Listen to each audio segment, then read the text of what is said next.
Hi friends, civil war Alex garland దర్శకత్వం వహించిన ఈ సినిమా ఎలా ఉందో ఇప్పుడు చూద్దాం. ఈ సినిమాలో క్రిస్టియన్ డన్స్ట్, వాగ్నర్ మౌరా, కైలీ స్పీనీ నటించారు. ఈ సినిమా కథ ఏంటో ఇప్పుడు చూద్దాం. అమెరికాలో ప్రజలందరూ కొన్ని గుంపులుగా ఏర్పడి తిరుగుబాటు చేస్తూ ఉంటారు. ఇది ఫ్యూచర్ లో జరుగుతూ ఉంటుంది.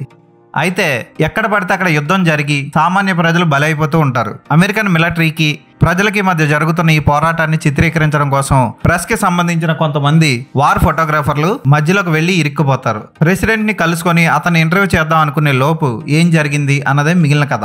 అలెక్స్ గార్లాండ్ చాలా స్లోగా నడిపిస్తాడు. అక్కడక్కడ భయానక సంఘటనలు జరుగుతూ ఉంటాయి. బోయపాటి సీను బావి నిండా శవాల గుట్టలు వేసినట్లు ఇక్కడ కూడా చంపేసిన సివిలియన్స్ అందరినీ గొయ్యి తీసి పూడ్చిపెడుతూ ఉండవు. చైనా వాడని తెలిస్తే పిట్టను కాల్చినట్టు కాల్చి పారేయడం, ప్రెసిడెంట్ ను కూడా లెక్క చేయకుండా ఇష్టం వచ్చినట్లు కాల్చి పడేయడం వంటివి ఈ సినిమాలో చూస్తాం.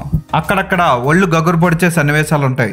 ఎక్కడ బూత్ సన్నివేశాలు ఉండవు. ఫ్యామిలీతో కలిసి చూడొచ్చు ఈ సినిమాని. కానీ వైలెన్స్ మాత్రం ఎక్కువగా ఉంటుంది. ఫోటోగ్రఫీ చాలా బాగుంటుంది. మొత్తం కల్పిత కథ అయిన ఈ కథ దర్శకుడు స్క్రీన్ ప్లే వల్ల కొంచెం స్లోగా అనిపిస్తుంది. లీ పాత్రలో క్రిస్టియన్ డన్స్ట్, ఇక జోయల్ పాత్రలో వాగ్నర్ మౌరా, ఇతను ఎవరో కాదు, పాబ్లో ఎస్కోబార్ పాత్ర పోషించిన నటుడు. యంగ్ జర్నలిస్ట్ పాత్రలో కైలీ స్పీనీ కూడా చాలా బాగా చేసింది. శామీ పాత్రధారి కూడా చాలా బాగా చేశాడు. అతను చనిపోయే సన్నివేశం జాలి కలిగిస్తుంది. ఫోటోగ్రఫీ అయితే సూపర్ ఉంటుంది ఈ సినిమాకి. విజువల్ ఎఫెక్ట్స్ కూడా సినిమాలో కలిసిపోయి ఉంటాయి. ఇది పర్టికులర్ గా విజువల్ ఎఫెక్ట్స్ అని మనం పర్టికులర్ గా గుర్తించలేం, చెప్పలేం. అద్భుతంగా చిత్రీకరించిన ఈ సినిమాలో వార్ ఫోటోగ్రాఫర్స్ ఎంత కష్టపడతారు, వాళ్ళు ఎలాంటి ఫోటోలు తీస్తారు, కొంతమంది ప్రాణాలు కూడా ఎలా పోతాయి అన్నది బాగా చూపించాడు. ఈ సినిమాని యాక్షన్ ప్రియులు ఖచ్చితంగా చూడండి. ఈ సినిమాకి నేను ఇచ్చే రేటింగ్ 3/5.